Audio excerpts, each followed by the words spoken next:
Keinginan terakhir Epy Kusnandar sebelum meninggal, isi buku diari dibongkar anak, tolong dijadiin.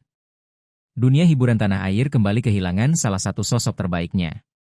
Aktor senior Epy Kusnandar berpulang pada Rabu, 3 Desember 2025, meninggalkan duka mendalam bagi keluarga dan penggemarnya.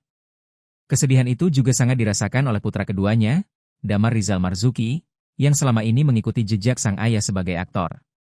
Damar bercerita bahwa sang ayah sempat mengungkapkan sebuah keinginan terakhir sebelum wafat. Menurut Damar, pertemuan terakhir mereka terjadi sekitar 1 minggu yang lalu. Dalam kesempatan itu, Epy Kusnandar banyak berbicara mengenai karya dan rencana kreatif yang ingin kembali ia garap. Pemeran Kang Mus dalam sinetron preman pensiun tersebut rupanya masih menyimpan semangat besar untuk berkarya. Terakhir minggu lalu ketemu, ayo kita bikin karya, kita bikin sesuatu, kita bikin apa lagi ya, ungkap Damar, dikutip dari YouTube Intens Investigasi.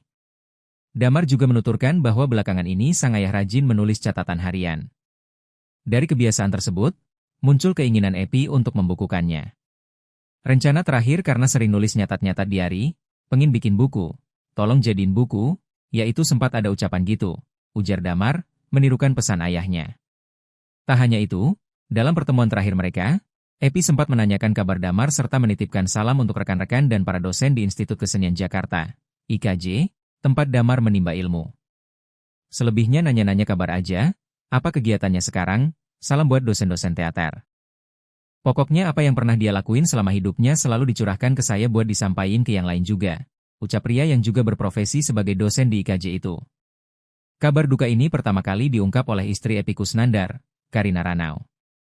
Dalam postingannya di Instagram, Karina Ranau menyebut sang suami meninggal pada pukul 14.24 waktu Indonesia Barat. Telah berpulang ke rahmatullah Epy Kusnandar bin Erning Sutarsa. Wafat pada tanggal 3 Desember 2025 pukul 14.24 WIB, tulis dalam postingan Karina Ranau. Rencananya, jenazah aktor 61 tahun itu akan dimakamkan di TPU Jeruk Purut, Jakarta Selatan, hari ini Kamis 4 Desember 2025, pukul 8 waktu Indonesia Barat.